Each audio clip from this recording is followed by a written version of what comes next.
अस्सलाम वालेकुम viewers. 9th class biology का लेक्चर नंबर 4 टिश्यू लेवल है। इसमें जो है वो हम पढ़ेंगे कि how tissue make and how tissue is formed.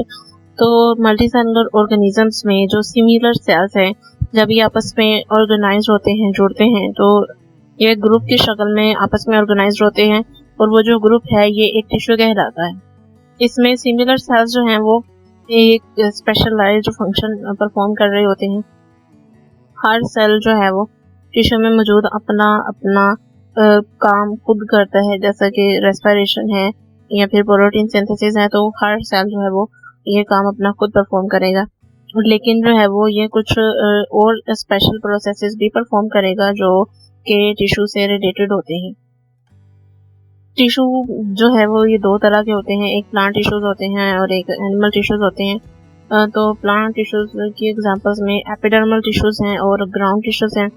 दूसरी तरफ एनिमल टिश्यूज की एग्जांपल्स में और टाइप्स में नर्वस टिश्यूज और मस्कुलर टिश्यूज हैं। नेक्स्ट हमारा 5th लेवल जो है वो ऑर्गन सिस्टम लेवल है। अब हम इसमें पढ़ेंगे कि जो मल्टी सेलुलर ऑर्गेनिजम्स हैं, इसमें more than one type of tissues जब मिलेंगे तो फिर ये मिलकर और एक जैसा ही काम परफॉर्म कर एक यूनिट बनाएंगे जिसको हम ऑर्गन कहेंगे। ये जो डिफरेंट टिश्यूज हैं, जब एक ऑर्गन जो है वो स्पेसिफिक काम परफॉर्म करेगा, ठीक है, ये डिफरेंट टिश्यूज मिलेंगे, एक स्पेसिफिक काम परफॉर्म करेंगे और ये जो काम है, ठीक है, ये उस ऑर्गन का काम होगा। फॉर एग्जांपल स्टमक हमारा एक ऑर्गन है और स्टमक का काम जो है वो सिर्फ डाइजेशन करना है। ये स्पेशलाइज्ड है डाइजेशन के लिए और इसमें डाइजेशन प्रोटीन की ही हो रही है, इसके अलावा और किसी चीज़ की नहीं होगी। प्रोटीन्स हैं। इसके साथ ही वो स्टमक का दूसरा जो फंक्शन है वो स्टोरिंग फूड है। यहाँ पर जो है वो स्टमक के दो टाइप्स के टिश्यूज मौजूद होते हैं। स्टमक में एक होते हैं एपिथेलियल टिश्यूज और एक है मस्कुलर टिश्यूज।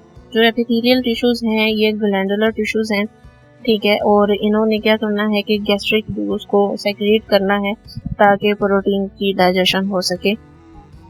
अब दूसरी तरफ हम मस्कुलर टिश्यूज की तरफ चलेंगे। जो मस्कुलर टिश्यूज हैं ये स्टमक की वॉल्स में कॉन्ट्रैक्शन की वजह होते हैं। चूंकि स्टमक की वॉल्स कॉन्ट्रैक्ट होंगी तो ही हमारी फूड ग्राइंड होगी और ये पोस्टीरियर एंड तक जाएगी। ये दोनों टिश्यूज मिलकर काम करते हैं, ठीक है, और इन दोनों का मिलकर जो काम करना है वो हमारा ऑर्गन यानी कि स्टमक का एक स्पेसिफिक काम होता है जो कि डाइजेशन का काम है। नेक्स्ट हमारा ऑर्गन सिस्टम लेवल है। तो इसमें हम ये देखेंगे कि जो मुख्तलिफ ऑर्गन हैं, जैसे कि स्टमक है और स्मॉल इंटेस्टाइन है, लार्ज इंटेस्टाइन है, लीवर है, ये डिफरेंट ऑर्गन्स हैं। जब ये आपस में ऑर्गेनाइज होते हैं तो ये हमारा ऑर्गन सिस्टम लेवल बनाते हैं। चूँकि ये सारे ऑर्गन्स मिलकर जो है वो काम परफॉर्म करते हैं। हर ऑर्गन का एक डिफरेंट काम है। हर ऑर्गन अपने ही काम के लिए स्पेसिफिक होता है, वो किसी दूसरे का काम नहीं करेगा। लिहाजा जो है वो ये सारे ऑर्गन्स मिलकर ही ऑर्गन सिस्टम लेवल बनाएंगे। फॉर एग्जांपल जो है वो हम डाइजेस्टिव सिस्टम में ही देखते हैं कि इसमें जितने भी ऑर्गन सिस्टम्स हैं इनका काम जो है वो सिर्फ डाइजेशन करना है, ठीक है। और इसमें क्या क्या चीज़ें शामिल हैं? ओरल कैविटी यानी मुंह हमारा जो है वो हमारा स्टमक है, इसके साथ स्मॉल इंटेस्टाइन है, फिर लार्ज इंटेस्टाइन है, लिवर है, पैंक्रियाज है। तो ये सारी चीज़ें जो है वो हमारा मिलती हैं, ये सारे ऑर्गन्स मिलते हैं तो एक सिस्टम बनता है जो कि डाइजेस्टिव सिस्टम है हमारा। इन सारे ऑर्गन्स ने मिलकर एक स्पेसिफिक फंक्शन परफॉर्म करना है और वो फंक्शन जो है वो डाइजेशन का है। ये जो ऑर्गन सिस्टम लेवल है ये प्लांट्स में लेस कॉम्प्लेक्स होता है, जो कि प्लांट्स में ऑर्गन्स नहीं होते हैं। ये ऑर्गन्स जो हैं वो सिर्फ एनिमल्स में ही होते हैं, इसलिए प्लांट्स में ये इतना कॉम्प्लेक्स नहीं होता है। दूसरा ये है कि एनिमल्स में बहुत ज़्यादा फंक्शंस हो रहे हैं, बहुत ज़्यादा एक्टिविटीज़ हो रही हैं, तो इसलिए इनकी रेंज जो है वो ज़्यादा है। प्लांट्स में इनकी रेंज बहुत कम है। नेक्स्ट हम अपने 6th लेवल की तरफ चलेंगे जो कि इंडिविजुअल लेवल है। अब इसमें हमने ऑर्गन सिस्टम लेवल तक जो पढ़ा है उसमें देखें कि जितने भी ऑर्गन्स और ऑर्गन सिस्टम हैं ये जब ऑर्गेनाइज्ड होते हैं, इकट्ठे होते हैं, इकट्ठे मिलकर ये एक इंडिविजुअल, एक पूरा ऑर्गेनिज्म बना देते हैं।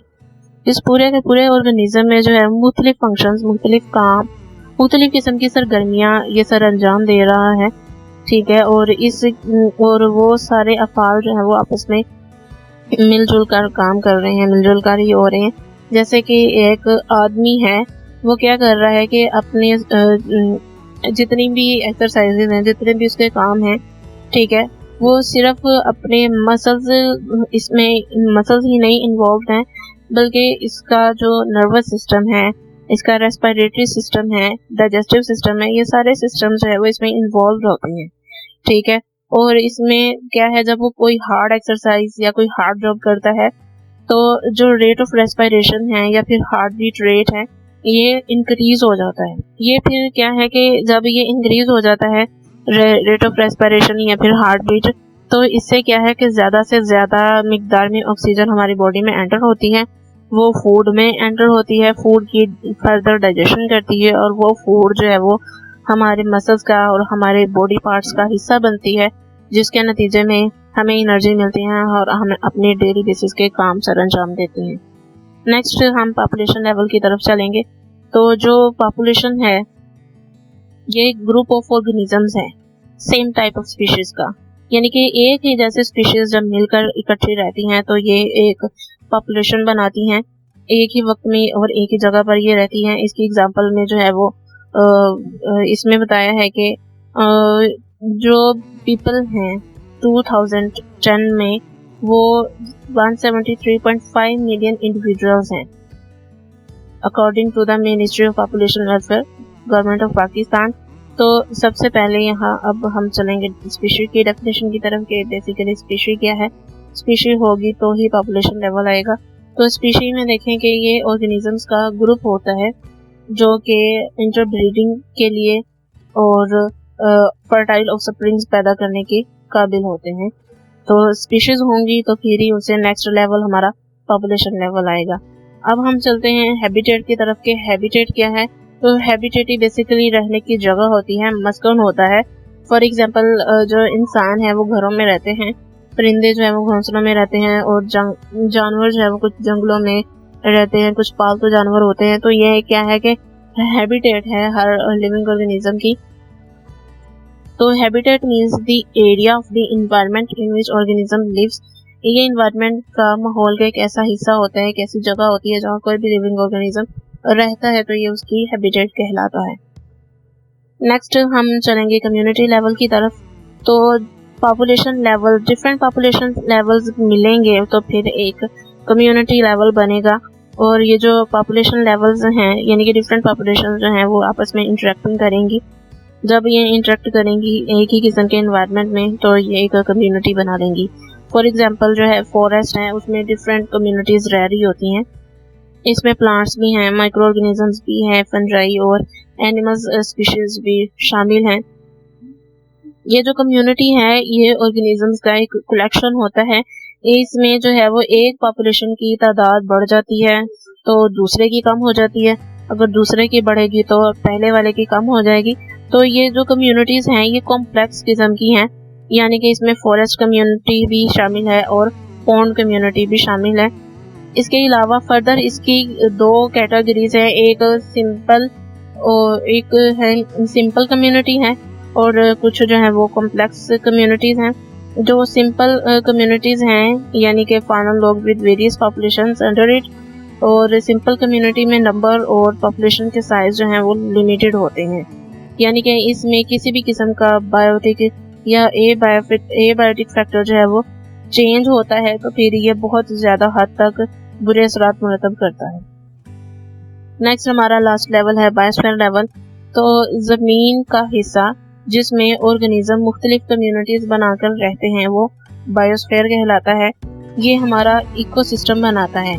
इकोसिस्टम क्या है कि वो एरिया है, वो जगह है जहाँ लिविंग ऑर्गेनिजम्स जो हैं वो नॉन लिविंग कंपोनेंट्स के साथ और नॉन लिविंग ऑर्गेनिजम्स के साथ इंटरेक्ट करती हैं एनवायरनमेंट के अंदर। तो ये दोनों चीज़ें मिलकर ही हमारा इकोसिस्टम बनाएंगी, ठीक है। और इसको हम जोन ऑफ लाइफ भी कहते हैं।